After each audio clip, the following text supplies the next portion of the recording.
Nesse bloco já entraremos em alguns detalhamentos aí a respeito das formas de unidade de conservação. Então entraremos entre os órgãos competentes, o plano de gestão, algumas peculiaridades de unidade de conservação que são relevantes para a compreensão da temática como um todo, licenciamento ambiental, dentre outras particularidades. Pois bem, órgãos de gestão das unidades de conservação. Nós temos no âmbito da configuração como órgão consultivo e deliberativo o Conselho Nacional do Meio Ambiente. Só fazer uma abordagem ainda, é exatamente que é a semelhança da estruturação do Sistema Nacional do Meio Ambiente. Então é muito parecida essa estruturação. Nós temos lá no Sistema Nacional do Meio Ambiente o órgão o Conselho de Governo, nós temos o órgão consultivo e deliberativo, o órgão central, órgãos executores, órgãos seccionais e órgãos locais.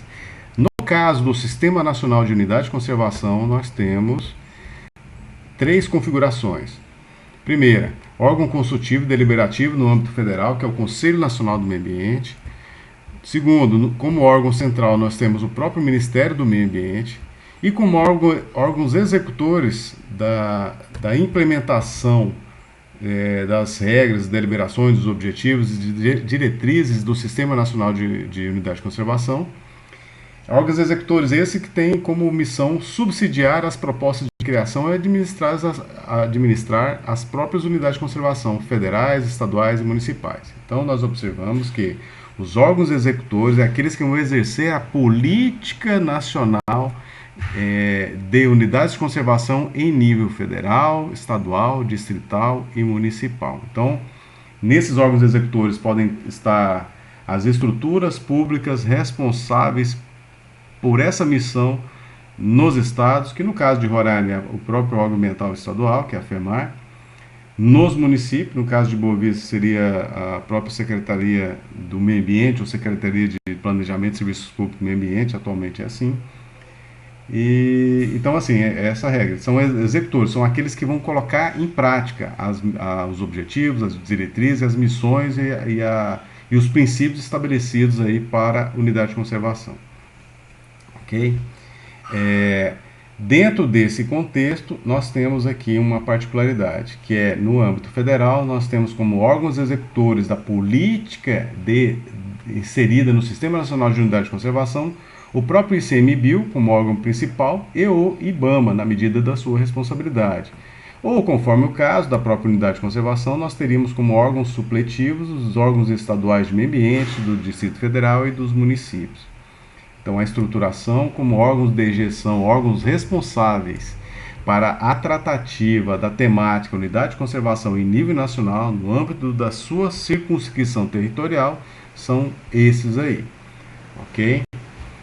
Essa é a estruturação que nós deveremos levar em conta. Então nós temos aí, por exemplo, no caso do órgão consultivo deliberativo, o CONAMA, com a responsabilidade, por exemplo, de normatizar, por meio de resoluções, questões envolvendo aí unidade de conservação. Então esse é um papel extremamente importante, da mesma forma como ocorre com a gestão do meio ambiente como um todo. E aí, também, guardadas as devidas proporções, nós observamos que na estruturação política da gestão da unidade de conservação perante os outros entes federados, deve ter também exatamente um conselho semelhante. Então, por exemplo, no caso do estado de Roraima, nós temos o Conselho Estadual do Meio Ambiente. Então, no Conselho Estadual do Meio Ambiente, no caso de Boa Vista, o Conselho Municipal do Meio Ambiente. Então, no âmbito de cada região, necessário se faz a existência não só do órgão executor, mas do órgão que vai estabelecer normativas, que vai ser o órgão consultivo deliberativo. Então, são os conselhos. No caso do federal é o CONAMA, no estadual é o do respectivo estado, do município do respectivo município, do Distrito Federal não é diferente. Então, é importante observar exatamente o que? Para a estruturação como órgão de gestão efetiva, que se enquadre como órgão executor do Sistema Nacional de Unidade de Conservação, é necessário ter junto a ele, não subordinado, mas junto, funcionando ali concomitante, um conselho que trate da temática também de unidade de conservação. Ok? Essa é a configuração da gestão das unidades de conservação no Brasil. Nessa imagem mostra que do lado esquerdo nós temos o Parque Nacional do Iguaçu, que tem aqui as cataratas do Iguaçu, um fenômeno fantástico. Visitação pública, aqui tem todo um acesso, tem toda uma estrutura governamental muito bem feita, tem uma hotel aqui, tem toda uma configuração de atendimento ao público bem interessante, bem importante mesmo. Passeios diversos envolvendo ecoturismo, inclusive por meio hídrico aqui, com barcos e tudo. E aí uma passarela, né, que do lado brasileiro tem esse alcance. Do lado argentino aqui nós observamos que o acesso ele é maior até, é um acesso bem grande, vai por trem ou a pé se quem quiser. É muito bonito, a visitação tanto de um lado quanto do outro é fantástica, vale a pena mesmo. Então aqui é um dos representativos, né, uma beleza cênica, um espaço de biodiversidade extremamente importante que deve ser objeto de proteção. Pois bem, criação de unidade de conservação só por ato do poder público. Então não há que se falar em criação de unidade de conservação por ato privado. Mas aí poderia se perguntar, mas pera lá, mas e a RPPN, que é uma unidade de conservação de uso sustentável, ela não é privada? Ela não deve ser criada a partir de um imóvel particular? Sim, evidentemente sim. Só que a instituição, a configuração legal como unidade de conservação RPPN, necessário se faz o aval do poder público para chancelar essa incumbência, essa atribuição, essa nomenclatura. Então, o ato do poder público responsável. Nós observamos os órgãos de gestão que seriam os responsáveis para tanto. Em nível federal, nós temos o ICMBio, que seria o principal órgão de gestão, e no âmbito dos estados, Distrito Federal e municípios, de acordo com a regulamentação própria ali. E para a criação deve ser precedida, evidentemente, com a justificativa que atenda aí os pressupostos maiores da lei do SNUC, que são estudos técnicos científicos com a finalidade de identificar a localização, a dimensão e os limites mais adequados para a unidade de conservação. Interessante nós observarmos e pontuarmos nesse momento que exatamente nos estudos técnicos vai identificar e vai esclarecer exatamente a justificativa pela qual é importante que aquele espaço seja considerado como objeto de proteção jurídica. Que haja consulta pública. O poder público, nesse caso, ele é obrigado a fornecer informações adequadas e inteligíveis, ou seja, claras, adequadas à população como um todo, e qualquer outra parte interessada, exceto no caso das estações ecológicas e reservas biológicas, que o rigor é muito maior, então dispensa a realização dessa consulta pública. Todas as demais formas de unidade de conservação, seja ela de proteção integral ou de uso sustentável, exige a realização de consulta pública. Transformação é uma perspectiva que tem exatamente da unidade de conservação de uso sustentável poder ser total ou parcialmente transformada em unidade de conservação de proteção integral. Mas necessário se faz, numa situação de transformação, a realização de consulta pública. Então, é possível transformar a unidade de conservação de uso sustentável em unidade de conservação de proteção integral.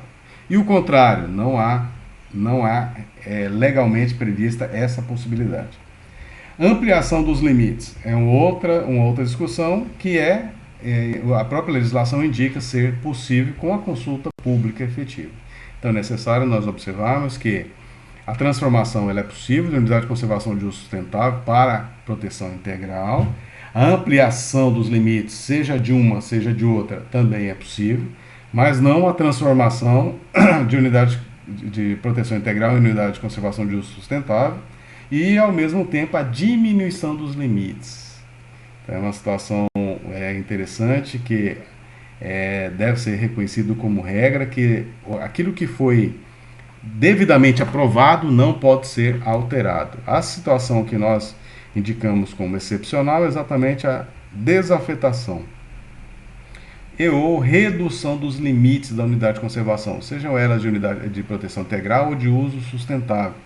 E aí está indicando claramente que deve ter uma lei produzida pelo Poder Legislativo específica, que justifique, evidentemente, que é amparada em estudos técnicos qualificados, que permita a redução dos limites da unidade de conservação, ao mesmo tempo a sua desafetação, que é mudar o seu objetivo principal para uma outra finalidade, conforme o caso.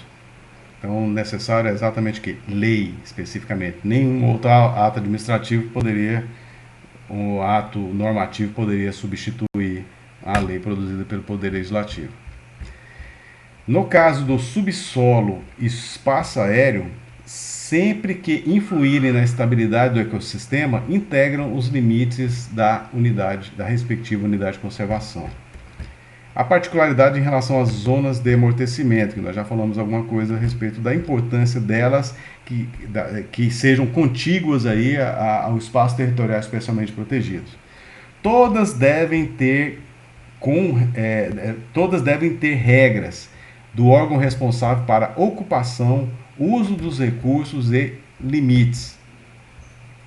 Então, o que nós observamos é exatamente o seguinte: no caso das zonas de amortecimento, necessário se faz o devido controle por parte do poder público do que pode e do que não pode exatamente nesses espaços. Por quê? Porque ele visa amortecer o impacto dentro de uma área que tem uma proteção mais relevante, uma proteção mais significativa. Interessante nós destacarmos que no caso das áreas de proteção ambiental e da reserva particular de proteção natural, não há que se falar em zonas de amortecimento. Corredores ecológicos.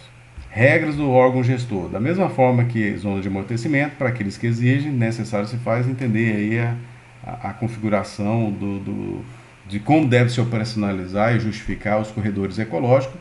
E nós já falamos alguma coisa a respeito, que é a necessidade de contiguidade, necessidade de aproximação com outras áreas protegidas, como por exemplo a área de preservação permanente, a reserva legal, também zonas de amortecimento, unidade de conservação, terras indígenas, etc.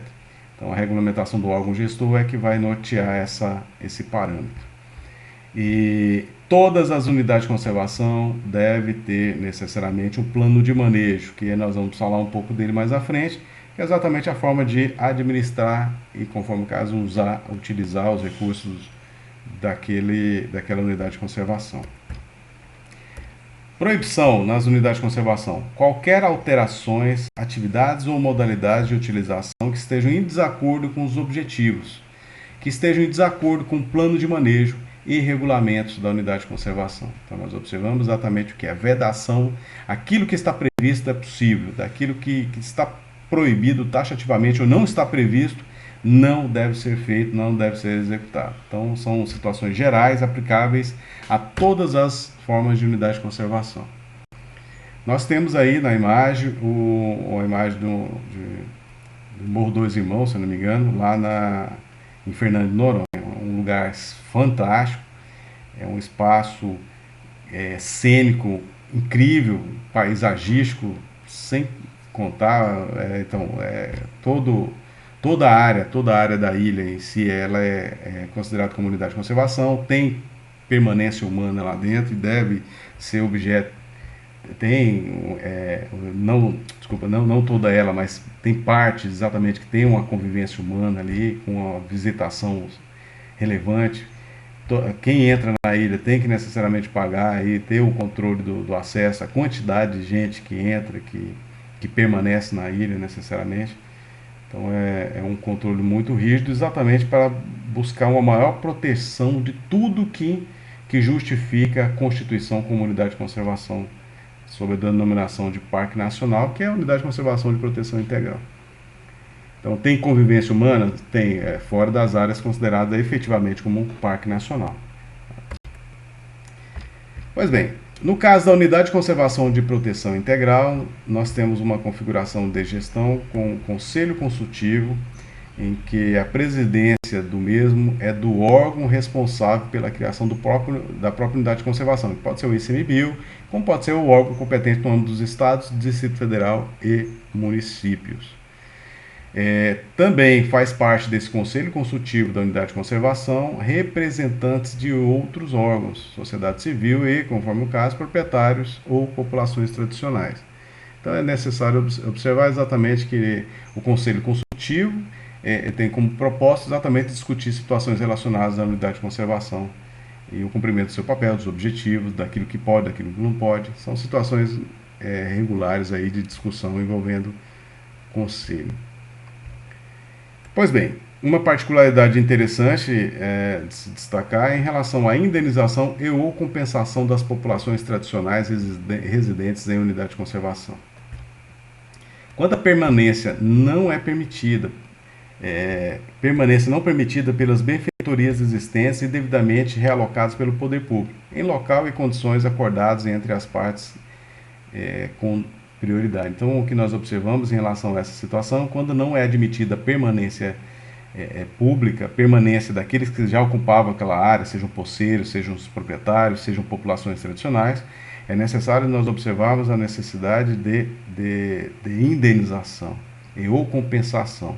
E o realocamento ser acompanhado pelo poder público em locais mais apropriados, mais adequados, com prioridade em relação a qualquer outra situação. Então, aqueles que sejam, de algum modo, retirados do espaço que será considerado como unidade de conservação que não admite a permanência, necessária aí uma atenção diferenciada por parte do poder público, e nem sempre é isso que ocorre na prática.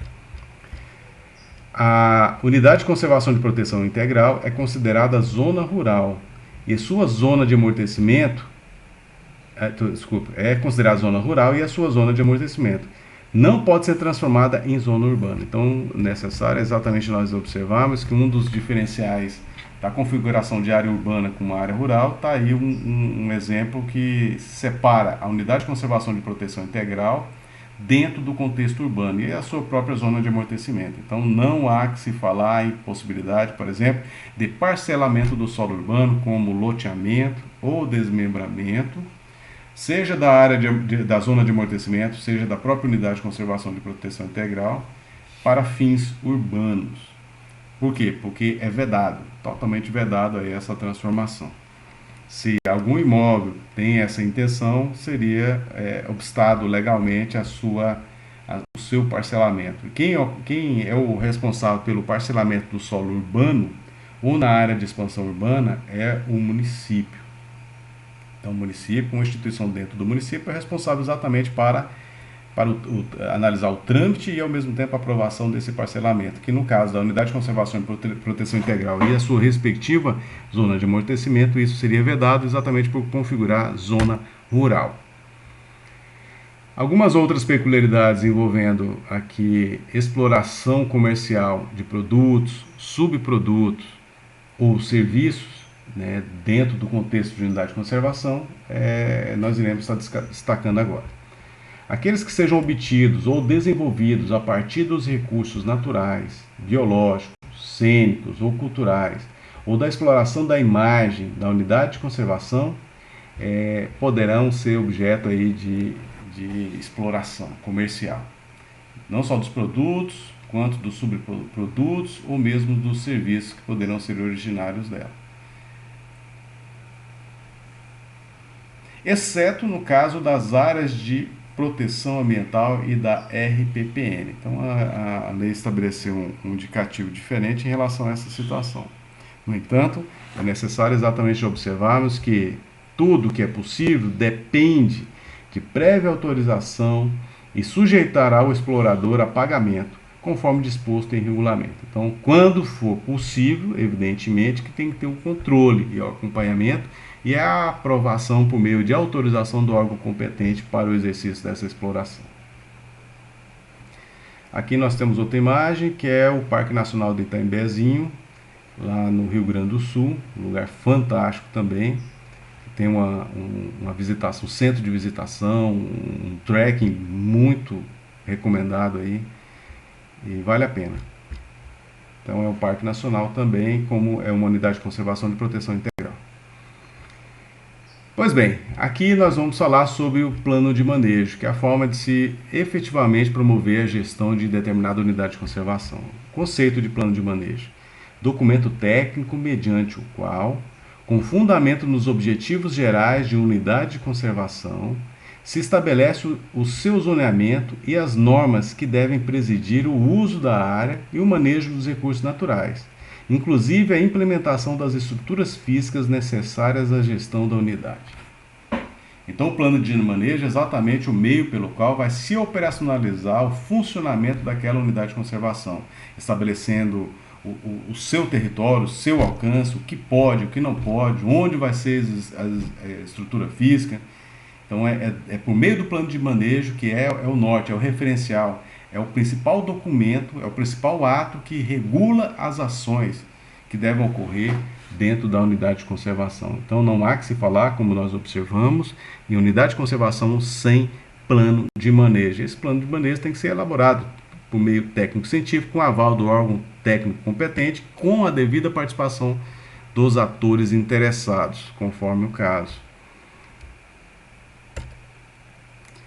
O plano de manejo deve conter, deve necessariamente abranger toda a área da unidade de conservação, deve, naqueles que exigem, evidentemente, fora a área de proteção ambiental, que é a APA e RPPN, deve delimitar a zona de amortecimento e corredores ecológicos, com medidas para sua integração à vida econômica e social das comunidades vizinhas. Ao mesmo tempo, ser feito até 5 anos da criação da própria unidade de conservação. As atividades ou obras em unidade de conservação de proteção integral somente poderão ocorrer para garantir a integridade dos recursos, assegurando às populações tradicionais, porventura residentes, condições e ou meios necessários para a satisfação de suas necessidades materiais, sociais e culturais. O que nós observamos exatamente que é imprescindível a elaboração do plano de manejo, além do que, no caso daquelas que sejam de proteção integral, deve-se assegurar no trâmite da criação, efetivamente, melhores condições e meios das populações tradicionais se manter aí, satisfazer suas próprias necessidades.